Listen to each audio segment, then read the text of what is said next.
લગ્નના પહેલા જ વર્ષે દંપતીએ સંસાર ટૂંકાવ્યો છે।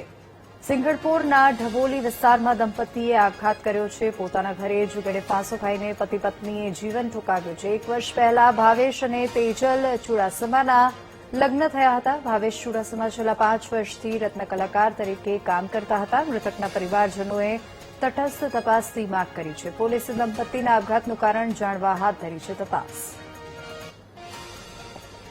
વધુ વિગતો સાથે સંવાદદાતા ધ્રુવ ઓનલાઈન પર જોડાઈ ગયા છે। ધ્રુવ, આ દંપતીનું આપઘાતનું કારણ શું સામે આવ્યું? શું વધુ વિગતો? બિલકુલ, સુરતના સિંગણપુર વિસ્તારમાં આવેલા રાજપૂત ફળિયામાં જે છે તેની આ ઘટના સામે આવી છે। રાજપૂત ફળિયામાં પતિ પત્નીએ સાથે એક આપઘાત કરી લીધો હોવાની ઘટના જે છે સામે આવી છે, જેમાં પતિ અને પત્ની બંને ગળે ફાંસો ખાઈને આપઘાત કર્યો છે।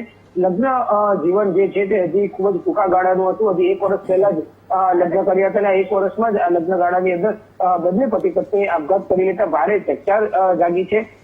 ભાવેશ ચુડાસમા અને તેજલ ચુડાસમા બંને એક સાથે આ અંતિમ પગલું ભર્યું છે અને આ અંતિમ પગલું કયા કારણોસર ભર્યું તેનું કારણ હાલ જાણી શકાયું નથી।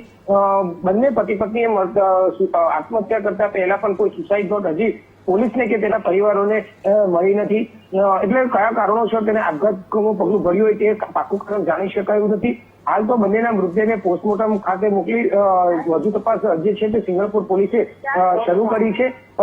બંને પતિ પત્ની પાછળ જે આપઘાત કરે છે તેનું સાચું કારણ જાણવા માટે પણ પોલીસે તપાસ શરૂ કરી છે। ત્યારે મૃતકના સંબંધી જે છે તેમની પણ એવી માંગ છે કે આ બાબતે નિષ્પક્ષ તપાસ કરવી જોઈએ અને કયા કારણોસર આ કર્યું હોય તો તેની કડક કાર્યવાહીની પણ માંગ સંબંધી કરી રહ્યા છે। જી બિલકુલ ધ્રુવ, આભાર સમગ્ર માહિતી બદલ।